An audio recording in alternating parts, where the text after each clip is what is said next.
आज हमारा देश इस कगार पे आ गया है कि आप बयान भी नहीं कर पाओगे कि आखिर चल क्या रहा है। हमारे देश में आज़ादी से पहले इस चीज़ की गुलामी थी क्योंकि हमारे पे अंग्रेज़ गुलाम करते थे। अंग्रेज़ों ने हमारे ऊपर दबाव रखा हुआ था। हमारे हिंदू भाइयों को खरीद रखा था अंग्रेज़ों ने। हमारे हिंदू भाइयों को उन्होंने अपने काम पे लगा रखा था। वो पैसे देते थे और वो काम करते थे। वो आपस में हिंदू हिंदू लड़वाते थे। वो तब ये नहीं लड़वाते थे कि हिंदू मुसलमान, वो एक ही देश में रहने के कारण सब एकता के साथ रहते थे और वो लड़ते थे। वो अंग्रेज लोग आपस में कूटनीति करवाते थे हमारी। अब आज 75-76 साल बाद देश में जब पता चल गया कि अब हम अंग्रेज के गुलाम नहीं हैं, लेकिन अब हम धर्म के गुलाम हैं। अब हम ऐसे लड़ते हैं कि हम हिंदू, ईसाई, मुस्लिम, सिख। बड़ी बात ये नहीं है कि हम इस कैटेगरी में लड़ते हैं। अब हम पता कैसे लड़ने लगे हैं, मैं राजपूत, मैं वर्मा, मैं शर्मा, मैं ये, मैं वो। क्या सीख दोगे तुम अपने बच्चों को? तुम्हें लगता है जब तुम्हारे बच्चे 10 साल 15 साल के होंगे ये बोलेंगे कि मैं हिंदू हूँ? नहीं, ये बोलेंगे मैं राजपूत हूँ, मैं वर्मा हूँ, मैं शर्मा हूँ, मैं ये हूँ, मैं वो हूँ। समझ रहे हो?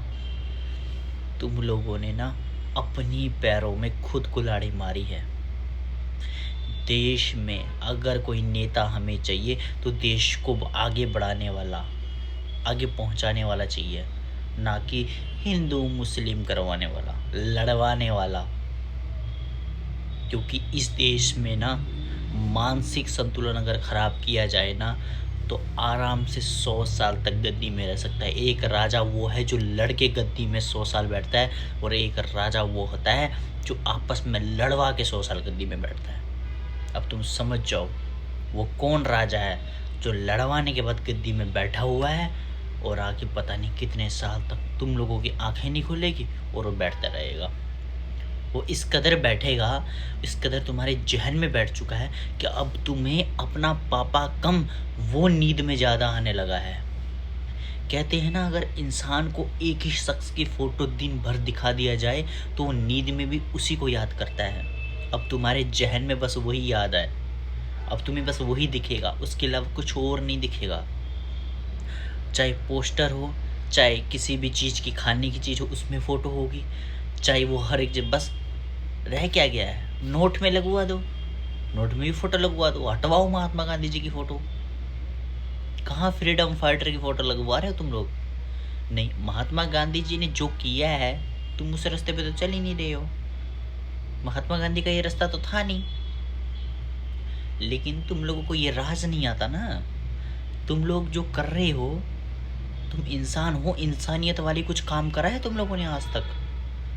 तुम लोग लड़ रहे हो आपस में कुत्तों की तरह, जैसे तुम लोग ये बता रहे हो कि हम ये हैं, हम इस कैटेगरी में आते हैं। देश अपने इस पीक पे है ना, तुम सोच नहीं पाओगे। चाइना कभी धर्म के नाम पे नहीं लड़ा, अमेरिका कभी धर्म के नाम पे, उनको कोई मतलब ही नहीं है। उनको डेवलपमेंट चाहिए, अपने देश को आगे बढ़ाना है, उनको वो चाहिए। पर तुम लोग नहीं, तुम्हें ये चाहिए कि हमारे देश में सिर्फ एक ही धर्म का इंसान रहेगा। और अगर वो ऐसा हुआ भी ना तो तुम लोग फिर बट जाओगे। पता है कैसे? राजपूत, यादव, शर्मा, वर्मा, जितने भी कास्ट है सब में बट जाओगे। फिर तुम आपस में लड़ोगे कि मुझे ये कैटेगरी वाला चाहिए ही नहीं इंसान यहाँ पे।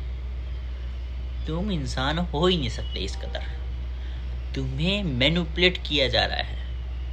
क्या समझोगे तुम लोग यार? नहीं समझ पाओगे। तुम बन चुके हो अब इस कदर से कि तुम्हें अगर कोई घोट के भी पिला दिया जाए ना तो भी नहीं हो सकता। जो 75 साल में हमारे देश में परिवर्तन आना चाहिए था वो नहीं आ पा रहा है। लड़ लो, लड़ो आपस में, लड़ो।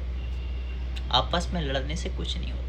अगर एक इंसान घर में कमाने वाला हो और वो अपने गुस्से पे काबू ना करे, वो सामान तोड़ना चालू कर दे तो नुकसान उसी का है, क्योंकि उसी ने कमाना है, उसी ने जोड़ना है।